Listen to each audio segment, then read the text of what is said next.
ang bagong James Santos' Channel.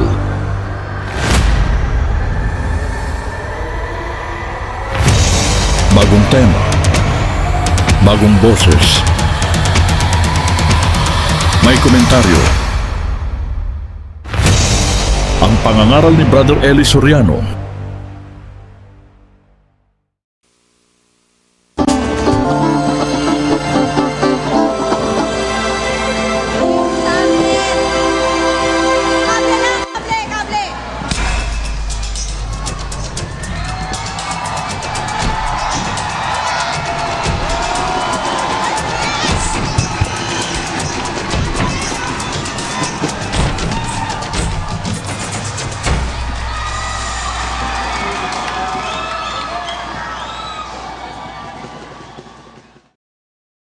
Ang mapapanood ninyo ay ang pangangaral ni Brother Eli Soriano.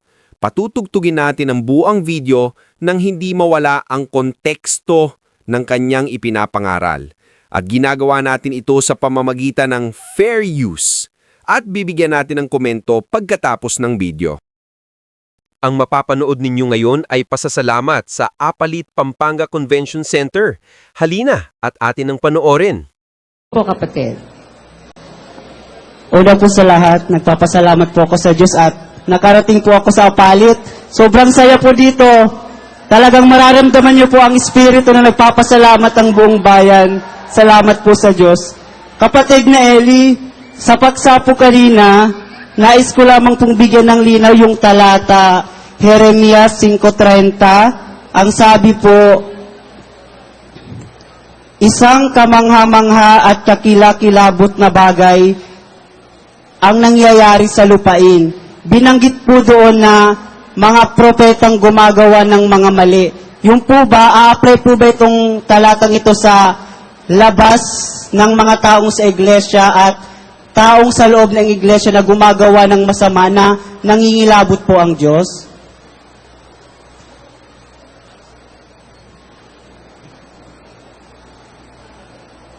Kung naintindihan si Jesus Opo. A-apply daw po ba itong talatang ito sa mga nasa labas daw at nasa loob na gumagawa ng masama? Ganun po, kapatid? Ang tanong mo? Opo.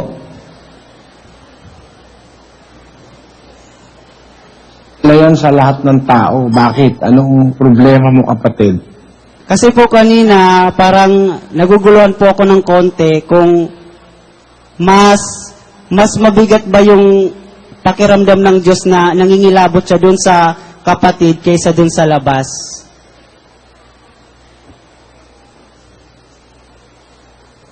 Kasi tagalabas, tagaloob, pareho namang nilikha ng Diyos yun eh.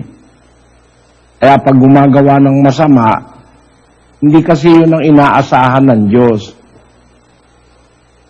Ang pananampalataya kasi, yung inaasahan mo. Ang Diyos, meron siyang inaasahan, kaya lang hindi niya nakikita kung anong mangyayari. Medyo mabigat na aral ito eh, kasi lalo na pag ang kapatid bago, baka hindi agad maintindihan. Para sabihin nating ang Diyos merong hindi nakikita, parang o kontra yon sa ibang panig ng Biblia sapagkat sabi sa Biblia, lahat ng bagay nalalaman ng Diyos. Sabi doon sa unang Juan 3:20. Basahin natin, Sis Luz. Sapagkat kung hinahatulan tayo ng ating puso, ang Diyos ay lalong dakila kaysa ating puso at nalalaman niya ang lahat ng mga bagay. Ayon. Lalalaman ng Diyos ang lahat ng bagay sa ating puso. Pero pag wala pa sa ating puso, hindi pa inaalam ng Diyos yun eh. Kasi, ang dahilan, ang Diyos ay pag-ibig. Ang pag-ibig hindi nag-iisip ng masama. Yun ang sabi sa Biblia. ang nakasalin dyan sa tali ng Biblia ngayon, hindi inaalumana ang masama. Pero ang tama ron, Sis Luz, hindi nag-iisip ng masama ang pag-ibig. Tama ang pagkakasalin sa Biblia ang Katoliko. Pakibasa mo. Hindi lumalabag sa kagandahang asal, ni naghahanap ng sa sarili, di nagagalit, di nag-iisip ng masama. Tunay na pag-ibig, gaya ng Diyos na pag-ibig, hindi siya nag-iisip ng masama. Kaya kung siya'y pag-ibig, di nag-iisip ng masama, pag lumitaw yung napakatinding masama, hindi naman niya iniisip, sabi niya, hindi pumasok sa isip ko yan. Kaya ang Diyos, merong hindi siya alam eh. Ano ang bagay na hindi niya alam? Yung hindi niya iniisip na masamang gagawin ng tao. Hindi niya alam yon. Ba't naman hindi niya alam? Kasi binigyan niya ang tao ng free will. Pwede ka namang mamili kung anong gagawin mo. Kaya lang, ang inaasahan ng Diyos na dapat sana gagawin ng tao, yung mabuti. Kaya lang, ang pinili ng iba, yung gumawa ng mas masama. Kaya nung gawin ng Diyos ng tao yung masamang masama na pati ang kanilang anak ay sinusunog na sa apoy para kay Baal, sabi ng Diyos, hindi yan pumasok sa isip ko. Hindi siya makapaniwalang magagawa ng mga Israelita ang kalupitang ito sa kanilang mga anak na sunugin ang kanilang anak sa apoy para lang ihandog sa Diyos-Diyusan. Siya nga, tunay na Diyos siya, hindi siya humihingi na ihandog nila yung kanilang mga anak sa Kanya. Natunugin nila Sabi niya, hindi ko yan inutos. Hindi man yan pumasok sa aking pag-iisip. Kaya yung salitang hindi pumasok sa pag-iisip ng Diyos, kasi nga hindi siya nag-iisip ng masama. Mabigat yun sa ibang tao. Hindi nga matanggap yan nung una kong ibulgar yan doon sa Genius Family. Inatake ko nun lahat nung nandoon Ano kaibig mo sabihin, ang Diyos merong hindi alam? Meron, sabi ko. Hanggang hindi ka nagdidesisyon, hindi niya alam kung ano ididesisyon mo.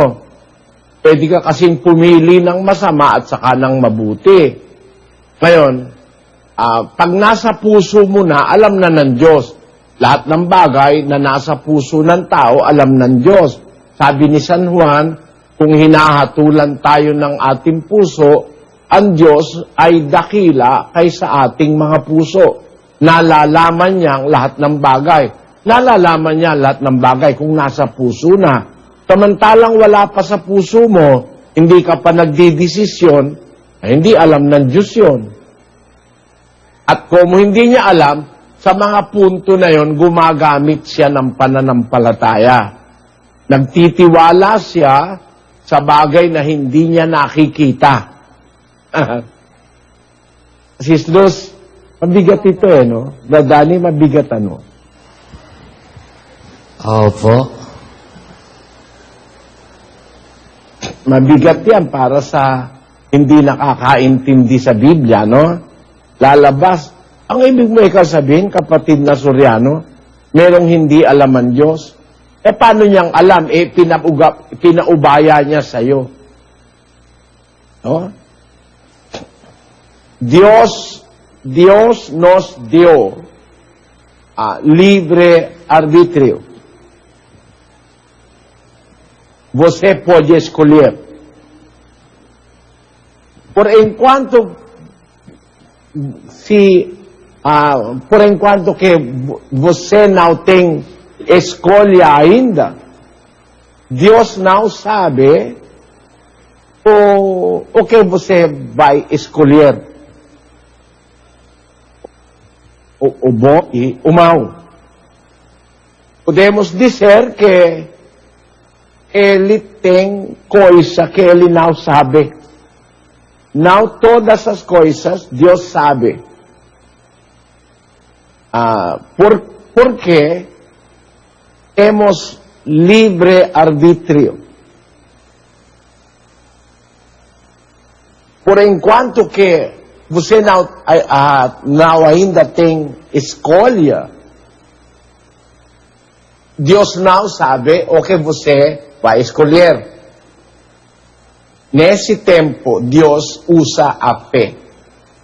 Porque a fé, de acordo com a Bíblia, em 11 de Hebreus, a fé é o firme fundamento das coisas que se esperam e a prova das coisas que não se veem. Em espanhol, ahora bien, la fe es la certeza de lo que se espera, la convicción de lo que no se ve. A fe, en esencia, de confianza nas coisas que não se veem. Podemos aplicar a fé para Deus? Pode. Maaari. Porque Ele também Dahil siya rin tem coisas que Ele não sabe. ay mayroong mga bagay na hindi niya alam. Anong mga bagay Porque yaon? você vai decidir de fazer. Yung mga bagay na iniisip mo na iyong pagdidesisyonan. O si você vai Kung pipiliin mong sumunod o tumanggi, hindi niya alam yon. Ainda não tem escolha. Samantalang hindi ka pa nakapamimili. Quando está no seu coração, Pero kapag ka nasa puso mo na, alam na ng Diyos ang lahat ng mga bagay em nossos corações. na nasa ating mga Por puso. enquanto que nós não temos Pero samantalang hindi pa tayo o decisão, nakakapagdesisyon, está esperando, naghihintay pa ang Diyos. não sabe. Hindi pa niya alam. Por isso, Kaya quando os israelitas nang ang mga Israelita ay gumawa ng napakatinding pagkakasala, grave crueldade, ng napakatinding kalupitan os filhos próprios sa kanilang mga sariling anak. Deus dice, Sabi ng Diyos, edificaram os altos de Topete, itinayo nila ang mga mataas na dako ng Topet na nasa libis ng anak ni Hinom upang sunugin ang kanilang mga anak na lalaki at babae sa apoy na hindi ko iniutos o pumasok man sa aking pag-iisip. irmãos, esta coisa Mga kapatid, ang bagay na ito ay palavra dura para dizer que mabigat na salita para sabihin na ang Diyos ay may bagay na hindi niya alam. uma coisa Isang bagay na matigas ito, salitang matigas, possivelmente não pode ser na aceitada maaaring hindi matanggap imediatamente por os agad-agad as pessoas que não ng mga entendem taong a hindi nakakaunawa ng Biblia. Mas Pero, é a verdade que está yan ang katotohanan na sa Biblia. Bíblia. Sa não Biblia, somente versículo hindi para lamang sobre- iisang talata ang nagsasabi niyan. Basahin natin. Pasensya na kayo mga kapatid na Tagalog. Gusto ko lang itong liwanagin kasi hindi ako masyado nagtitiwala sa mga nagtatranslate eh. Baka maligaw yung ibang kapatid na hindi nakakaintindi ng Tagalog. Now, sumenting nung Hindi lamang iisang talata ang nagsasabi ng deklarasyong ito ng Diyos. Puntahan natin ang iba pang talata sa 19:5 ng Jeremias. Basahin natin.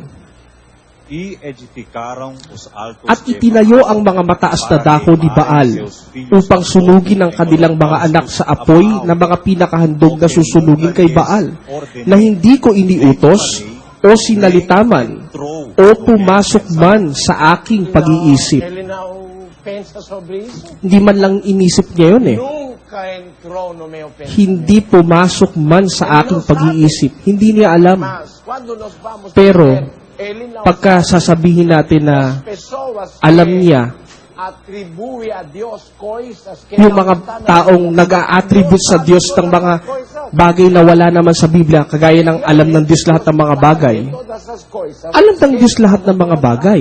Mas, na nasa ating puso. Pero, samantalang wala pa sa ating puso, hindi pa alam ng Diyos, Hemos libre arbitrio. meron tayong free will, Cuando nos podemos escolher kung ano yung ating pipiliin entre las dos coisas. sa dalawang bagay. Entre mal e o bom. Sa mabuti, sa masama, hindi pa alam ng Diyos yun kung ano ang iyong pipiliin. Pero, Quando chegar o tempo que pagka dumating na yung panahon na nakapili ka na, Deus sabe. alam na ng Diyos lahat ng mga bagay.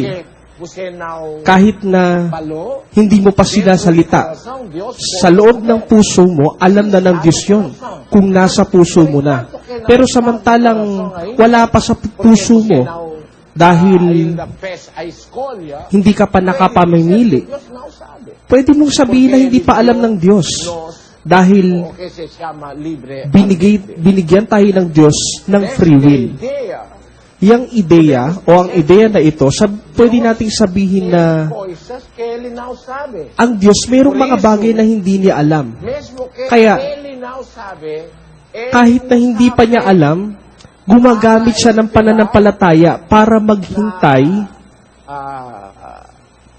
coisas sa mga bagay com a prova das coisas que não se veem. na gaya ng sinasabi ng katunayan ng mga bagay na hindi Das nakikita. coisas que não se veem. Porque Deus tem coisas Dahil ang Diyos ay que ele não sabe. may mga bagay na hindi pa niya alam.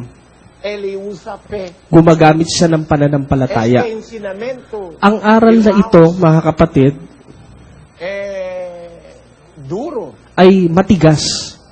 Porque Dahil pela primeira vez quando noong eu unang beses na divulgou ipinahayag ko ito, esta coisa, ang bagay na ito, muitos dos meus napakaraming mga kasamahan ko programação sa programa ng no rádio, sa radyo sa Pilipinas, todos eles não lahat sila hindi sumasang-ayon sa akin. Pero nasa Biblia yan. pode tirar isso. Hindi mo pwedeng alisin yan sa Biblia. Nunca, Hindi mo, sabi ng Diyos, hindi man nunca lhes ordenei, pumasok, hindi ko iniutos sa kanila, ni sinalita man, ni pumasok man sa aking Deus pag-iisip. não pensou sobre isso. Hindi man lang inisip ng Diyos yon. Hindi niya alam. Mesmo premonição. Wala man lang siyang premonition patungkol doon. Isso é coisa dura. Yan ay bagay na matigas, mabigat. Pero yan ay bahagi ng E a Biblia. explicação At ang paliwanag resolver para as dúvidas é resolbahin ang mga duda, ele não sabe. bakit hindi niya alam? Bakit? Ele nos deu Dahil livre binigyan niya tayo ng free will. livre arbítrio Binigyan niya tayo ng free will, na ang free will na isang bagay na binigay ng Diyos sa mga tao, sa mga anghel, para makapamili tayo kung ano yung gagawin natin o kung ano yung hindi natin gagawin. Kaya, samantalang hindi ka pa nakapamimili, hindi pa alam ng Diyos kung ano ang iyong pipiliin. At ang ideya na ito, maaari nating masabi na ang Diyos may mga bagay siyang hindi alam. Gaya ng inialay ng mga Israelita ang kanilang mga anak na isang bagay na mabigat. Sabi sa Jeremias 5:30, isang bagay na kamangha-mangha at kakilakilabot ay nangyari sa lupa, sabi niya. Bakit kamangha-mangha para sa kanya? Dahil hindi niya inaasahan yun, hindi niya alam na yun ay mangyayari. At kakilakilabot ang wika, isang kabangha-mangha at kakilakilabot na bagay. Ibig sabihin, hindi niya inaasahan ang mga bagay na ito. Ang inaasahan niya, mga mabubuting bagay. Pero ang nangyari, ang lumitaw, ay kung ano yung hindi niya inaasahan. Hindi niya iniisip, hindi niya alam. Mga kapatid na Brasilero, pakiusap. Kung kayo ay may mga duda, Inihintay ko ang inyong mga tanong Porque eso es dahil parte da Biblia, yan ay bahagi ng debe Biblia. ser parte de nossa fé. Dapat maging bahagi ng ating pananampalataya. Ang Diyos ay mayroon ding pananampalataya. Hindi mo pwedeng itanggi yun. Nasa Biblia yun. Napakaraming mga talatang Mesmo que sa Biblia nagsasabing ang Diyos ay may pananampalataya. Kahit pa sabihin ng ibang mga iglesia na ang Diyos ay walang pananampalataya dahil alam niya ang wika lahat ng mga bagay. ver todas as coisas. Lahat ng bagay ang wika pwede niyang makita. Hindi totoo yun. Porque a definição da Dahil fé ang que definisyon ng apóstolo pananampalataya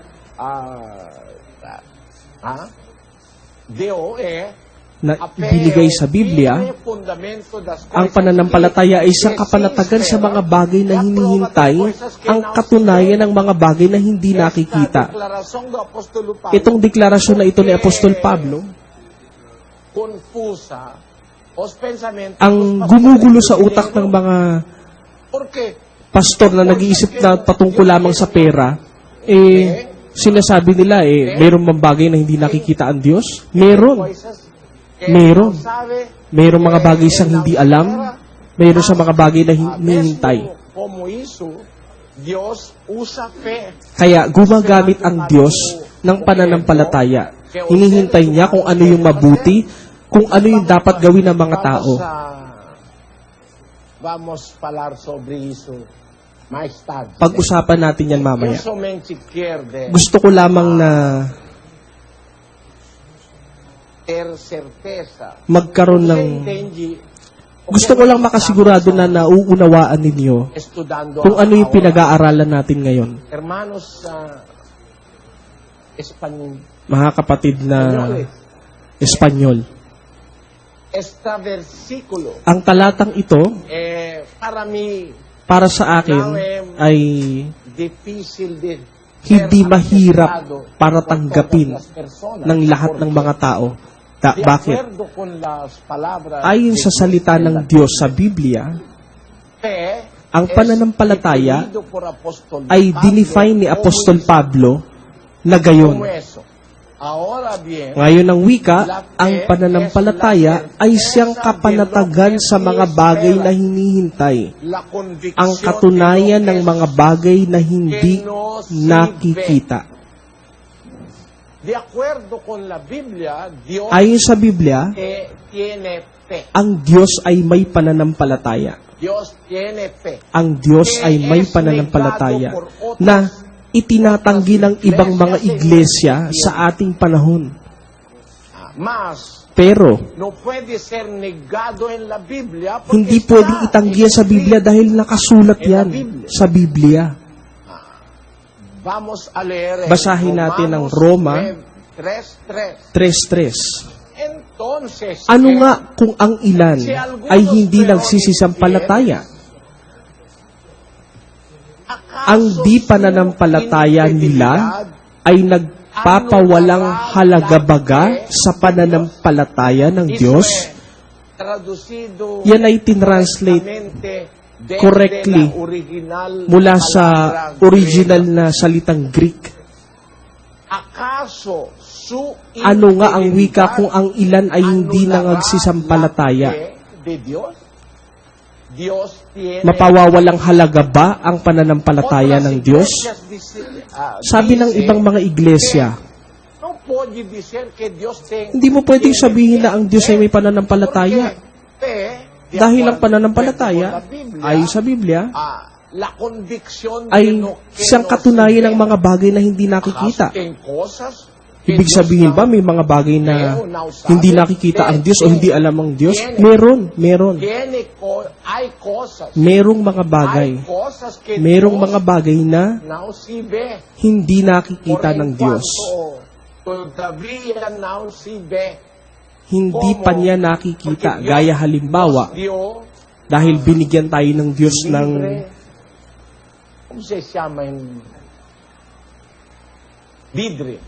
free will. Libre albedrío es dado por Ang free will por Dios ay ibinibigay ng Diyos sa mga anghel at sa mga tao. Los ángeles Yung mga anghel, tiene también meron din silang libre albedrío. free will. Por eso, Kaya, Judas dice, si Judas, sabi ni en Judas, 1:6, sa Judas a 1:6, los ángeles sa que mga no anghel na conservaron hindi su nang-ingat ng kanilang sariling pamunuan, sino que kundi iniwan abandonaron ang su kanilang morada sariling legítima, tahanan, los ha guardado en ay prisión iniingatan niya eterna. sa mga tanikalang walang hanggan sa paghuhukom sa dakilang araw. Los Yung mga anghel ng Diyos, ay ángeles merong mga anghel na por causa del libre dahil sa kanilang albedrío, free will, no conservaron hindi su sila nang-ingat ng kanilang original. sariling pamunuan, Ellos kundi ang wika, no. Nagrebelde.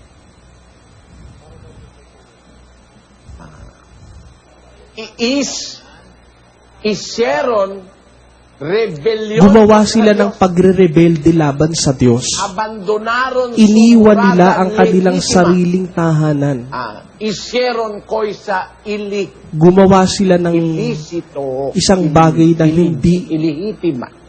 tama. Illegitimate. Por eso, hermanos, Kaya, en America Latina, Mga kapatid sa Amerika Latina, podemos decir maaari que nating sabihin na ángeles, ang mga anghel, seres humanos, ang mga tao, podemos ejercer pwede tayong mag-exercise ng libre ating free will. albedrío. Podemos escoger, Maaari tayong makapamili, podemos escoger, bueno, maaari tayong makapamili kung y ano ang podemos mabuti, escoger también, at es maaari mal. natin ding piliin kung ano yung masama. Dependiente a nuestra decisión. Depende sa ating desisyon. Por en cuanto que no tenemos decisión. Samantalang wala pa tayong desisyon, Dios no conoce, hindi pa alam ng Diyos sabe, porque será nuestro kung ano o nuestra ang ating escolya o magiging pamimili o asan desisyon. ba yung ating interpreter? At hindi ka naman tumulong. Dios todavía no sabe Hindi pa alam ng Diyos o qué será nuestro kung decisión. ano yung ating magiging desisyon. Idea, podemos Ang decir ideyang que ito, pwede natin Dios sabihin na hay cosas que Dios no sabe. may mga bagay na hindi alam ang Diyos. Hay cosas que Dios no sabe. Es probado a través do versículo Yan ay pinatutunayan sa pamamagitan ng talata sa Jeremias escribió. na isinulat ni Jeremias ayon sa salita Han edificado 7:31 sa 7:31 ng Han Jeremias. edificado los lugares altos. Itinayo nila ang mga mataas na dako ng topet na nasa libis ng anak ni Hinom upang sunugin ang kanilang mga anak na lalaki at babae sa apoy na hindi ko iniutos o pumasok man sa aking pag-iisip. Lo cual yo no mandé. Na hindi ko ang wika iniutos o pumasok man sa aking pag-iisip. Hindi niya iniisip yun. Hindi niya iniisip yun patungkol dun sa mga bagay na yun. Sa ibang talata pa, sa Jeremias din, Han edificado 19:5. sa 19:5, Han edificado los at lugares itinayo ang mga altos mataas de na Baal, dako ni Baal upang sunugin ang kanilang mga anak sa apoy na mga pinakahandog na susunugin kay Baal na hindi ko iniutos ni o de la cual sinalita hablé. man. ni- o ni pumasok pasó man por la mente. sa aking pag-iisip. Dios nunca pensó, Hindi man inisip yun ng Diyos kailanman. Dios no sabe Hindi que alam ng los Diyos israelitas, na siervos ang mga de Él, Israelita, mga lingkod niya, ay gagawin ang mga bagay na ito na masama. gravísimo. Napakasama. Gravísimo. Napakasama.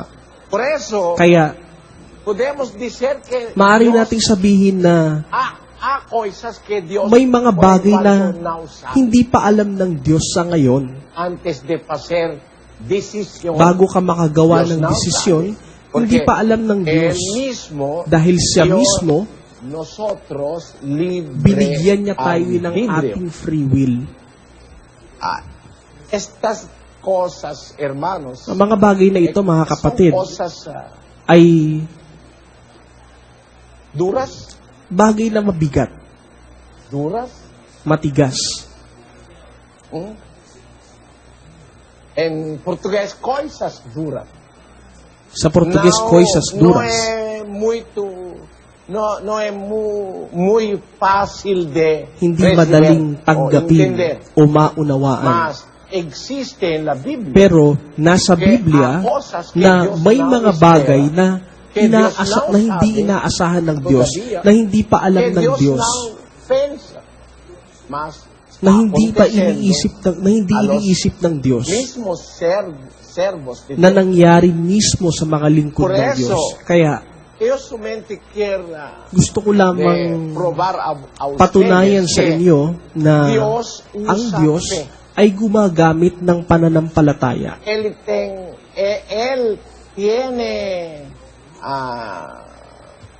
tiene confianza Meron siyang a los pananampalataya seres o humanos tiwala sa que mga tao Él hizo, na ginawa niya crió, o nilalang niya. llamando a Él es para servir. Tinawag siya, tinawag ng Diyos sila upang paglingkuran nila ang Diyos, que tiene posibilidad de na meron ding possibility hacer cosas na makagagawa sila ng mga bagay voluntad. laban sa kanyang Dios kalooban. solamente usa fe Gumagamit lamang ang Diyos ng pananampalataya para as cosas que no se ve.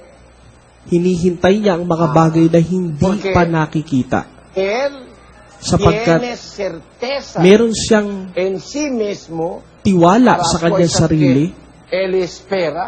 Por eso sa mga bagay na podemos kanyang hinihintay. podemos decir Kaya que Dios maaari nating tiene sabihin na ang Diyos ay mayroong pananampalataya. usando esta versículo Paggamit ng talatang ito na isinulat ni Apostol Pablo, ang ang pananampalataya ay isang katunayan ng mga bagay na hinihintay. Ang Diyos ay naghihintay sa mga makasalanan na magsisi. Inihintay niya sila. Hinihintay niya ang mga tao na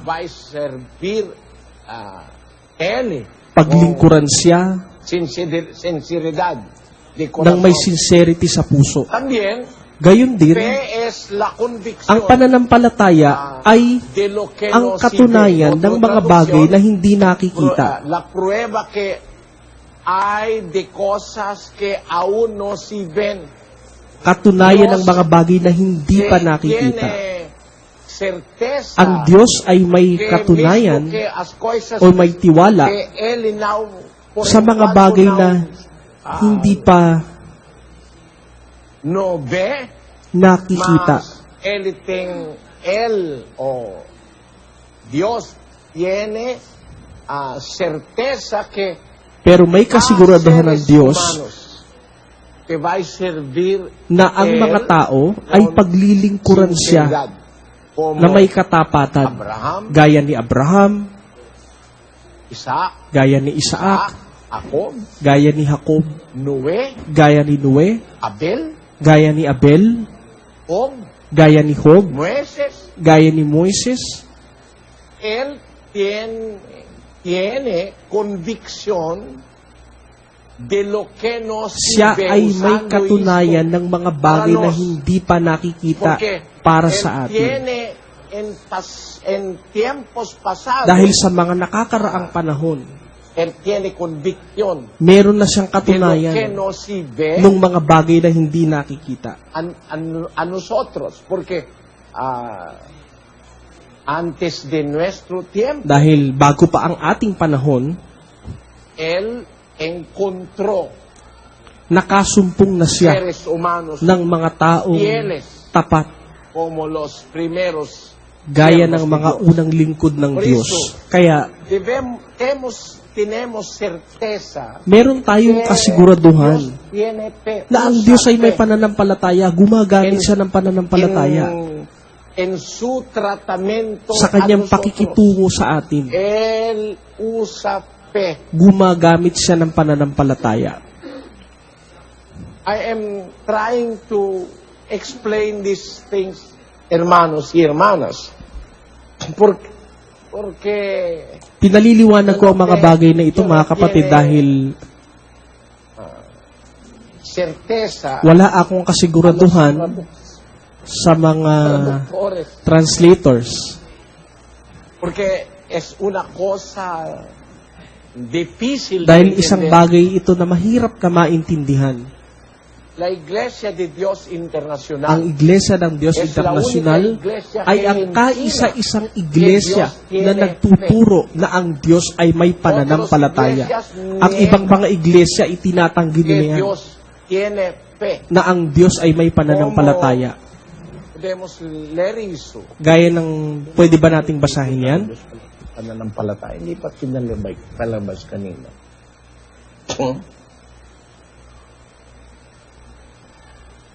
Como o que es demostrado por hermano Daniel, Gaya ng ipinakita na ni kapatid na Daniel, que iglesia na may que mga iglesia niega que na Dios no puede itinatanggi ser que Dios tiene fe. na ang Diyos ay may Como hizo. pananampalataya. Gaya niyan. Vamos a Ah, mostrar. ipakita natin.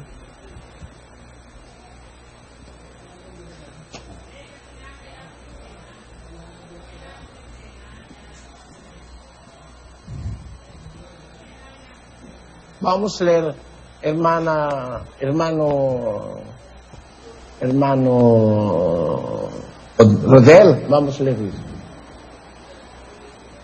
La fe de Dios. Ang pananampalataya ng Diyos. Ano ang pananampalataya?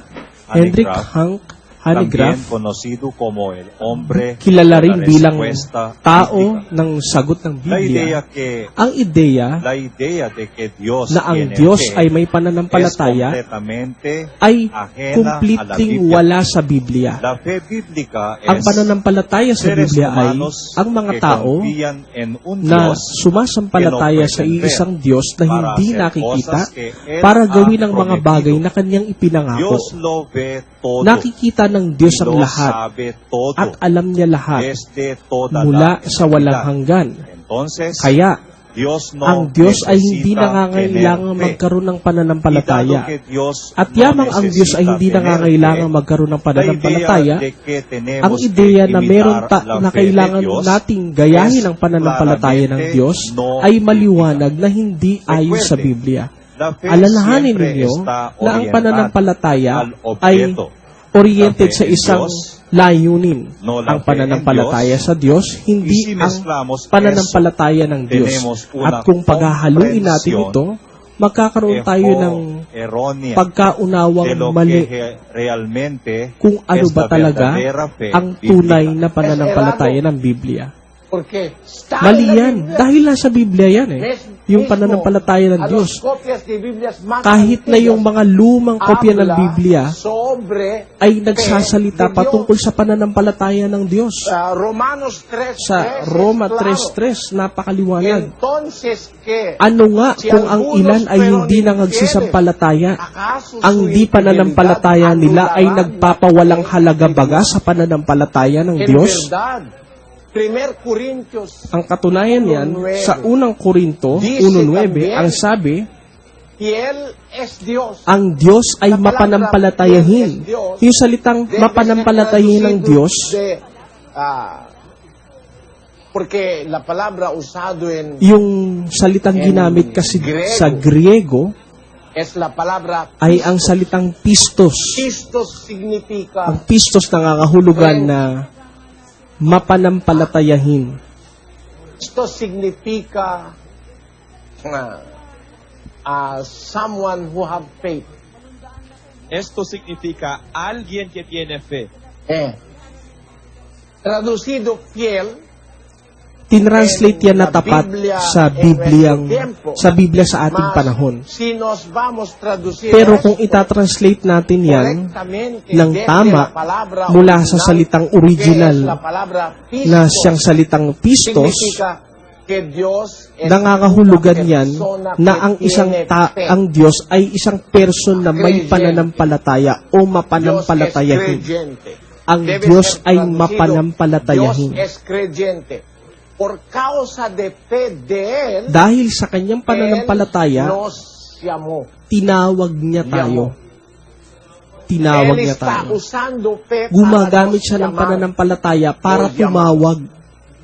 Vamos de nuevo. Basahin natin ulit. Unang Korinto 1:9.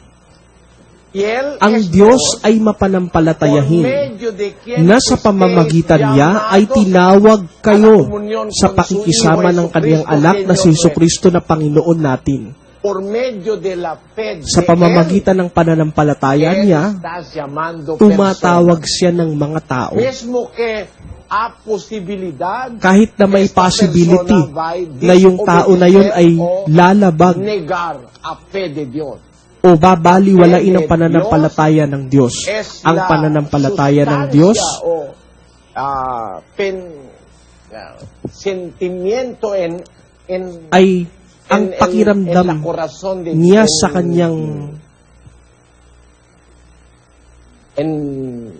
in the heart of sa kanyang puso. En el corazón de Dios. en el corazón de Dios, que para Dios llamar Para tumawag ang Diyos sa mga tao, para paglingkuran siya. Él tiene confianza. Siya a ay los may hombres. tiwala sa mga tao. Por eso, Kaya Él llama tumatawag hombres siya ng para mga tao servir. para paglingkuran siya. His faith, irmão, Su fe makes him call a person. Ang pananampalataya niya ang gumagawa sa kanya para tumawag siya ng mga tao. Sí.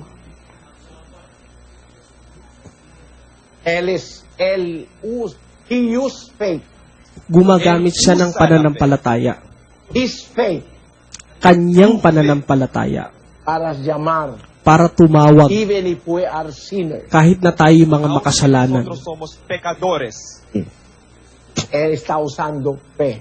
Gumagamit siya ng pananampalataya. Él no sabe o que nos vamos Kahit na hindi pa niya alam kung ano yung ating gagawin, tumatawag siya. He calls us.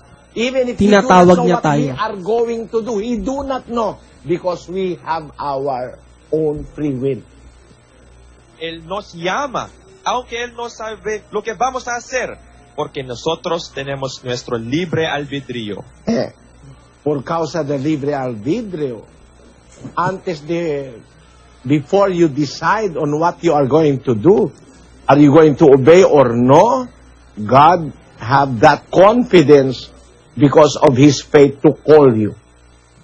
Antes de decir si Él no sabe lo que vas a hacer, si vas a hacer el bien o no, eres tú que vas a decir, porque Él tiene la confianza en ti que vas a obedecer lo que Él instruirá a ti. For this reason, hermanos españoles, Dahil dito, mga kapatid na I want to Espanyol, repeat these things because I want this to be understood by you. Because this is not a simple thing in the Bible that God have faith. Por esta razón, hermanos, quiero repetir esto a ustedes, porque no son cosas simples para explicar a ustedes. Quiero repetir el punto, que Dios tiene fe. Porque está escrito en la Biblia que Dios tiene fe. dahil nakasulat yan sa Biblia na ang Diyos ay may pananampalataya.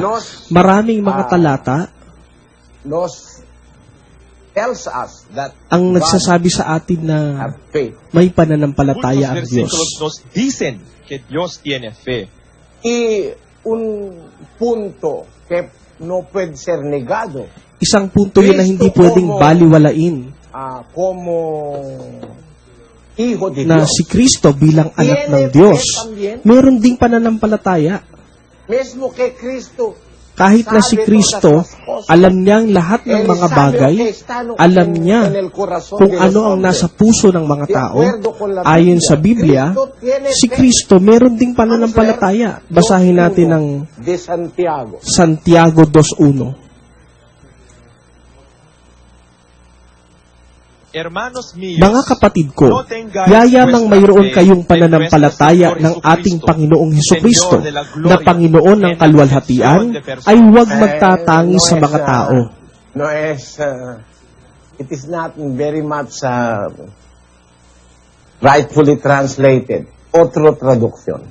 Ibang translation. Y las Sagradas Escrituras. 2:1. hermanos míos, Mga kapatid ko, yayamang mayroon kayong pananampalataya ng ating Panginoong Hesukristo na Panginoon ng kalwalhatian ay huwag magtatangi sa mga tao. Ayon kay Santiago, si Kristo ay may pananampalataya. Por eso, Kaya, Él prohibió los miembros, Pinagbawalan niya ang mga los miyembro cristianos na mga en el Kristyano primer siglo, noong unang siglo na que no tengáis hindi la dapat fe sila de magtangi nuestro sa Señor mga tao. Jesús, el Sabi Señor ang wika, glorioso, yamang mayroon kayo acepción pananampalataya de ng personas. Panginoong Porque Jesus realmente, na Panginoon ng kalwalhatian ay huwag Cristo magtatangi sa mga tiene tao. fe Dahil también. ang Kristo na anak ng Diyos ay may pananampalataya talaga. Basahin natin sa Apokalipsis 14:12. aquí está la Narito ang perseverancia pagtatiyaga de ng los mga santos, banal, que guardan ng mga los nagsisitupad, ng mga mandamientos de utos ng Diyos, y la fe at de ng Jesús. pananampalataya ni Jesus. Ng pananampalataya ni Jesus. Hindi pananampalataya kay Jesus, kundi ng pananampalataya ni Jesus. Versículo en 2 Sa de ibang talata, sa versículo 20, Galacia Apóstol Pablo dijo, 2:20, ang sabi ni Apostol Pablo, Con Cristo ako'y napakong he sa sido krus crucificado. na kasama ni Kristo Ya no at soy hindi yo na ako ang el que nabubuhay, vive, sino kundi que si Kristo ang vive en nabubuhay mí. sa akin. Y la vida At ang que buhay ahora vivo na en la ikinabubuhay ko ngayon sa carne, laman vivo ay en ikinabubuhay la ko fe sa pananampalataya. del Hijo de Dios. Ang pananampalataya na ito'y sa anak ng Diyos. Sabi niya, wika, ang buhay na ikinabubuhay ko ngayon sa laman ay ikinabubuhay ko sa pananampalataya na ang pananampalataya na ito'y sa anak ng Diyos na sa akin ay umibig at ibinigay ang kanyang sarili dahil sa akin. La fe del Hijo de Dios. Nabubuhay ang wika ako sa pananampalataya ng anak ng Diyos. Ang ating Panginoon Kristo na anak ng Diyos ay may pananampalataya.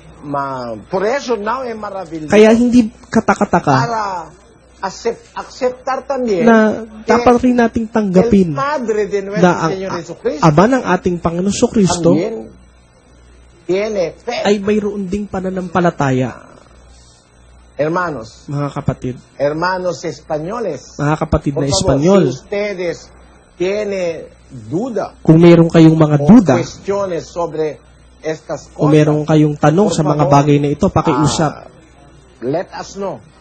ipaalam ninyo sa Por amin favor, vamos a saber.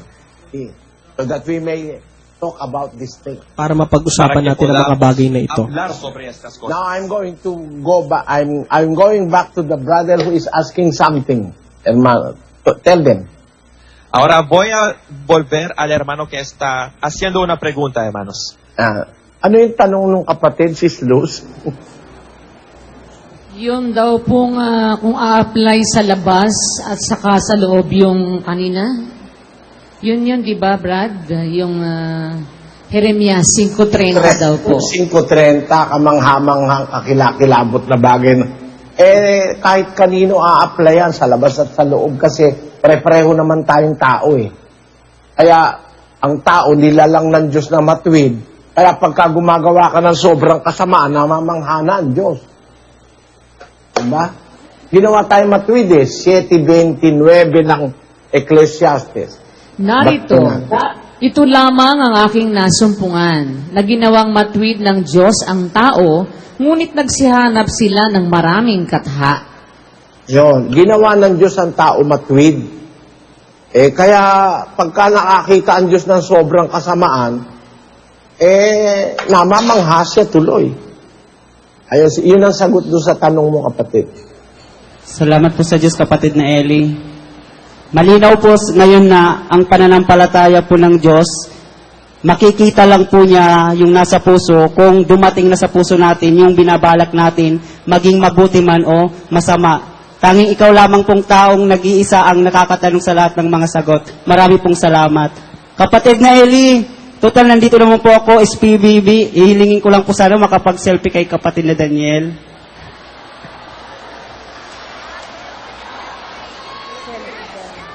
Hindi kaya naman pag pinagbigyan ka, lahat na ng libo-libong tao makipag-selfie na. Wala nang magagawa yung tao. Sabi mo, SPBB. Sa'yo lang ba SPBB? Siyempre, sa lahat, SPBB. Lahat ngayon yan, makipag-selfie. Tumiyempo ka na lang, kasi pagka binulgar mo yan, malaking problema yan. Nag-selfie po kasi kanina, nag-selfie po siya kanina. So, parang ano lang, yun lang po. Salamat po sa Diyos. Sige, salamat sa Diyos. Sige po, punta naman tayo ng Sharjah, UAE, Brother Resty Reyes. Resty. Apo, Sige, kapatid kapatid na Luz. Opo. Dinig na po kami. Opo, Brother Resty, sige po. Apo, maligayang ikatlong araw po ng pagpapasalamat sa Diyos ng kanyang buong bayan sa lahat ng kapatid sa buong mundo. Kapatid na Eli, kapatid na Daniel, narito po si kapatid na Ruel para po sa kanyang katanungan. Happy SPBB po sa lahat ng mga kapatid sa buong mundo. Brother Eli, may tanong po ako regarding sa Gawa 8:39. 8:39. At nang magsiahon sila sa tubig, ay inagaw si Felipe ng Espiritu ng Panginoon at hindi na siya nakita ng bating sapagkat ipinagpatuloy niya ang kanyang lakad na natutuwa. Ang tanong ko po dito, sa pangyayari dito po, doon sa inagaw sa Espiritu si Felipe, pagkatapos mabautismuhan yung bating, may possibilities kaya na mangyari ulit yun sa loob ng 1,000 taon? At in addition sa tanong po, sa panahon po ba ng 1,000 taon po, Brad Eli, ay by all means, ipangaral yung ebanghelyo, this time ba, papasukin na ang mga sinagoga ng mga maling relihiyon? Salamat po sa Diyos. Basahin natin yung 3:15 ng Ecclesiastes. Ang nangyari sa nagdaan ay nangyari na, at ang mangyayari pa ay nangyari na rin, at hinahanap uli ng Diyos ang nakaraan na. Lahat ng nangyayari ngayon, nangyari na nakaraan, mangyayari pa uli yun sa 1,000 taon. Kasi, ang kahuli-hulihang mangyayari, hindi na uli mangyayari. Di ba? 24, 21, 22 ni Mateo. Sapagkat kung magkagayoy, magkakaroon ng malaking kapighatian, na ang gayoy di pa nangyayari buhat sa pasimula ng sanglibutan hanggang ngayon, at ni hindi na mangyayari kailanman. Kasi yun na huling-huli na sa mga pangyayari yun, kaya hindi na uli mauulit yun, yung malaking kapighatian. Kasi huli na yun, kumbaga, last events na yon of the history of humanity. Pero, yung sinasabi mo sa akin na mangyayari pa ba uli yung, inaagaw ng espiritu, inagaw din eh. Di ba, sabi mo yan sa Gawa yan, mangyayari pa ba uli yung nangyari sa Gawa, inagaw ng espiritu. Nung isulat yung Gawa, anyo 61. Noong sa Apokalipsis, isinulat naman 96 AD. 61, 98, ibig sabihin, 96, 61, ang ibig sabihin 35 years after, may inagaw uli ng espiritu 1:10 ng Apokalipsis. Ako'y nasa espiritu ng araw ng Panginoon at narinig ko sa aking likuran ang dakilang tinig na tulad sa isang pakakak na nagsasabi, ang iyong nakikita ay isulat mo sa isang aklat at iyong ipadala sa 7 iglesia, sa Efeso at sa Esmirna at sa Pergamo at sa Tiatira at sa Sardis at sa Philadelphia at sa Laodicea. Lundag ka ngayon sa 4:1.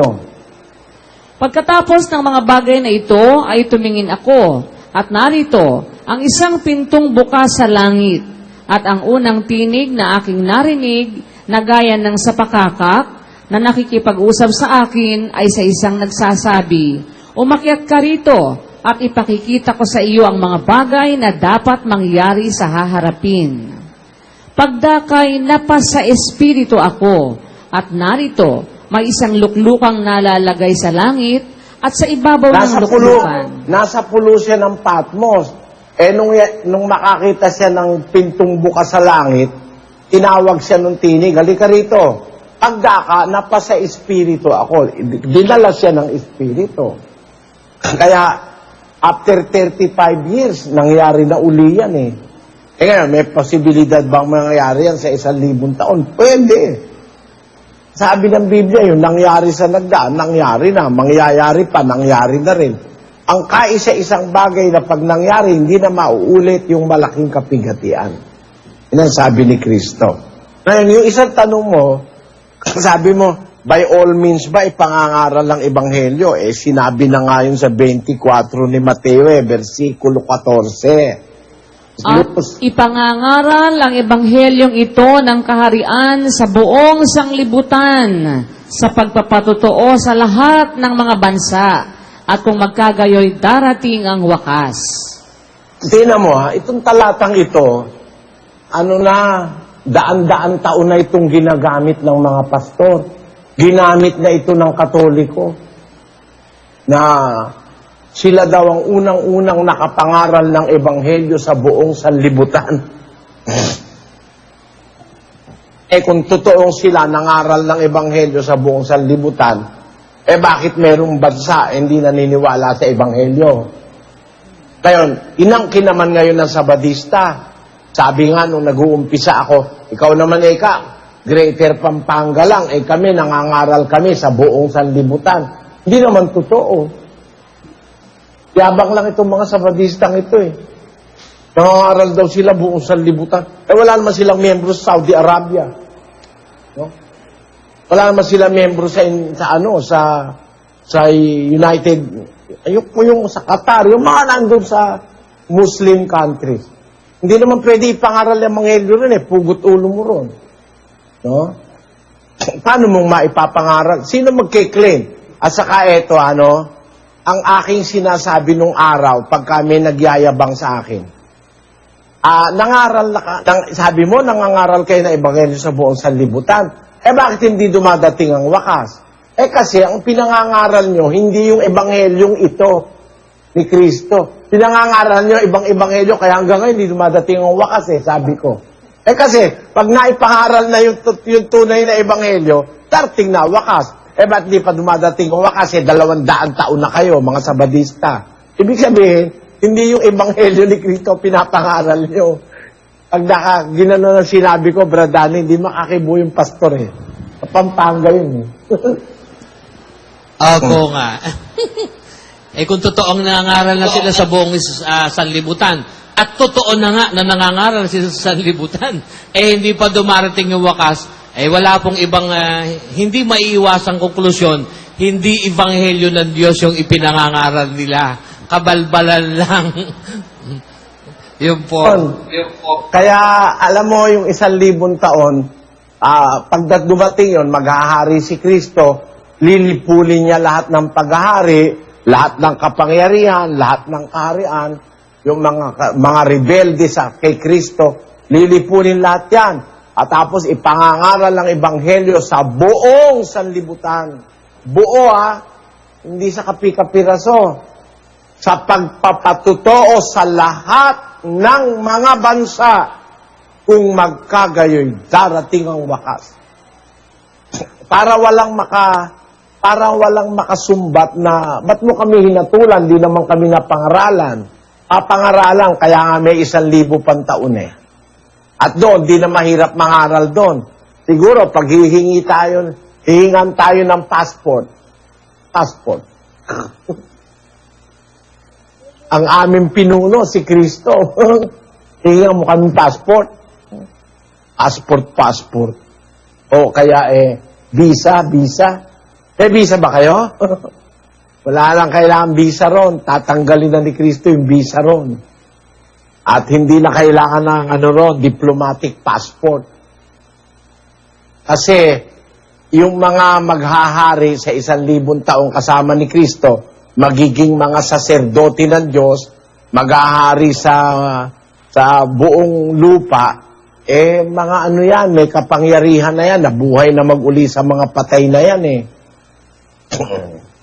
Meron na silang kapangyarihan. Di mo na pwedeng pagbantaan niya na nahaharakiri mo, no?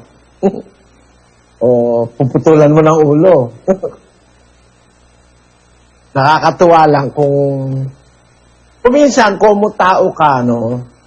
Parang nai-imagine mo, Brad Danny, ko, sa loob-loob ko, kung mga yayabang-yabang na ito ngayon ng mga bansa, tignan ko lang kung ano mangyari sa inyo pagdating ni Kristo ng 1,000 taong paghahari ni Kristo. Kung makakaasta-asta pa kayo. Pero hindi naman ako naghahangad na sila mapasama o mapahamak.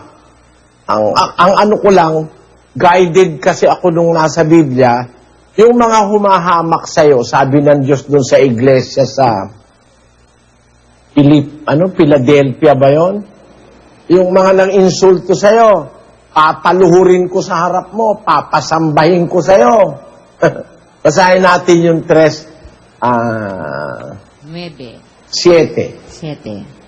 At sa anghel ng iglesia sa Philadelphia ay isulat mo, ang mga bagay na ito ay sinasabi ng banal, niyaong totoo, niyaong may susi ni David, niyaong nagbubukas at di mailalapat ng sinuman, at naglalapat at di maibubukas ng sinuman. Nalalaman ko ang iyong mga gawa. Narito, inilagay ko sa harapan mo ang isang pintuang bukas na di mailalapat ng sinuman, na ikaw ay may kaunting kapangyarihan at tinupad mo ang aking salita at hindi mo ikinaila ang aking pangalan. Narito, ibinibigay ko sa sinagoga ni Satanas ang mga nagsasabing sila'y mga Hudyo at sila'y hindi, kundi nangagbubulaan. Narito, sila'y aking papaparianin at pasasambahin sa harap ng iyong mga paa at nang maalamang ikaw ay aking inibig.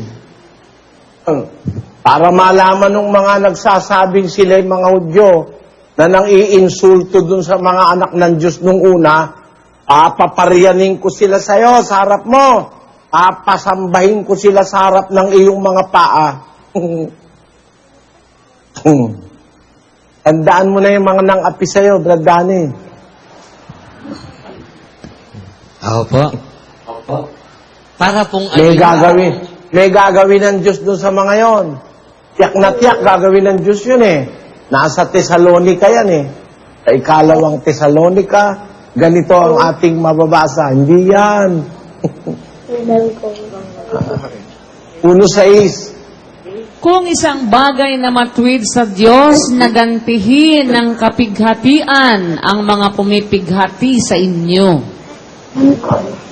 At kayong mga pinighati ay bigyang kasama namin ng kapahingahan sa pagpapakahayag ng Panginoong Hesus mula sa langit, na kasama ang mga anghel ng kanyang kapangyarihan na nasa nagniningas na apoy.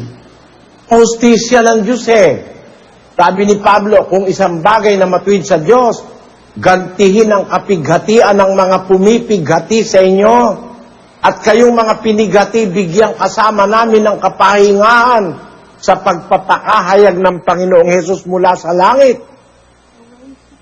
Nakasama ang mga anghel ng kanyang kapangyarihan na nasa nagniningas na apoy, na maghihiganti sa hindi nagsisikilala sa Diyos at sa kanilang hindi nagsisitalima sa Ebanghelyo ng Panginoong Hesus. Yan, di maiwasan yan eh. Gagawa ang Diyos ng hustisya. Doon sa panahon na yon. Kaya yung, limbawa, may harang-harang mga ngaral sa'yo, sa sinagoga, hindi lang sa sinagoga papasukin. At yung sentral sa Diliman, papasukin mo yun.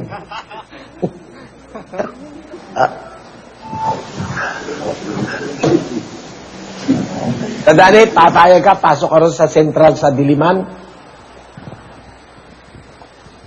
Pagka sa 1,000 taon po, opo,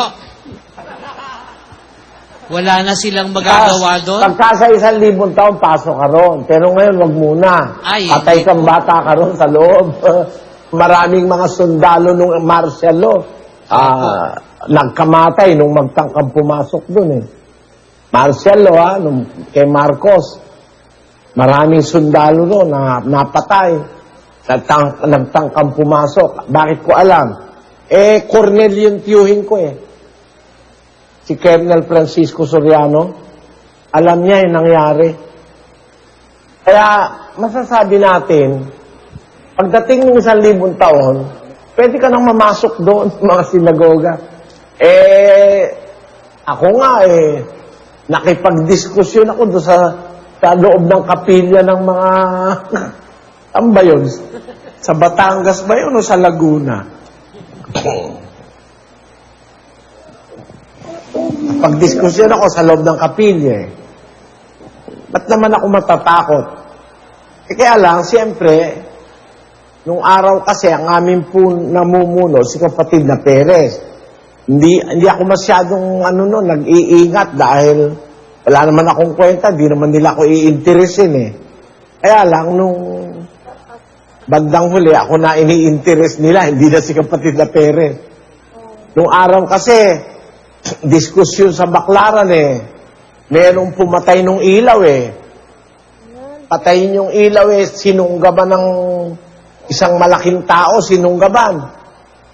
Pagtutulong-tulungan, may sumigaw. Hindi si Perez yan, hindi si Perez yan. Binitawan. Ang target pala si kapatid na Perez. Ganon sila. Sige na, next na, kapatid na Luz. Opo, ayan. Brad Eli, singit ko lang po, tinatanong kasi ng mga kapatid kung kailan daw yung SPBB 2018 kasi advice ng kanilang kumpanya na mag-file 3 months in advance para daw sila mapayagan. Kaya inaalam na po nila kung kailan yung... Bibigyan natin ng komento ang napanood nating video. Ito ay malayang komento lamang at hindi upang magmarunong. Magkomento rin kayo para magpalitan tayo ng mga kaalaman sa napanood nating video. Ang bibigyan natin ng komento ay tungkol sa kung nalalaman ba ng Diyos ang lahat ng mga bagay maski wala pa sa puso ng tao. Ang sagot ko ay oo. Si Pedro nga nagdesisyon na susunod kay Kristo hanggang kamatayan at hindi pagtataksilan si Jesus. Pero namalaman ni Jesus na maski wala pa sa puso ni Pedro ay pagtataksilan siya ng 3 beses ni Pedro. Kung si Jesus ay nalaman ang wala pa sa puso ni Pedro, di lalo na ang Diyos na malaman ang lahat ng mga bagay. Kaya nga Diyos dahil makapangyariham siya na umalam ng lahat kung ang tao ay nasa katotohanan. Ang talatang Jeremias 7:31 ay hindi batayan para sabihing hindi nalalaman ng Diyos ang lahat ng mga bagay. Sa totoo lang ay binalaan na sila sa panahon pa ni Moises na huwag gawin ang ganitong karumaldumal, sapagkat pati ng kanilang mga anak na lalaki at babae ay kanilang sinusunog sa apoy sa kanilang mga Diyos.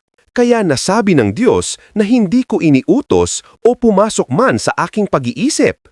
Hindi siya gagawa ng ganitong utos na sunugin ng mga anak upang ialay. Hindi ito maaaring pumasok sa isip ng Diyos na siya mismo ay mag-uutos ng isang karumaldumal. At tungkol naman sa kung ang Diyos ba ay may pananampalataya. Kasi yan ay salin na ang unang nagsalin sa English na Faith of God ay ang King James Version at kinopya rin ng ilang mga nakatatandang salin sa English. Ang King James na Biblia ay hindi perpektong salin.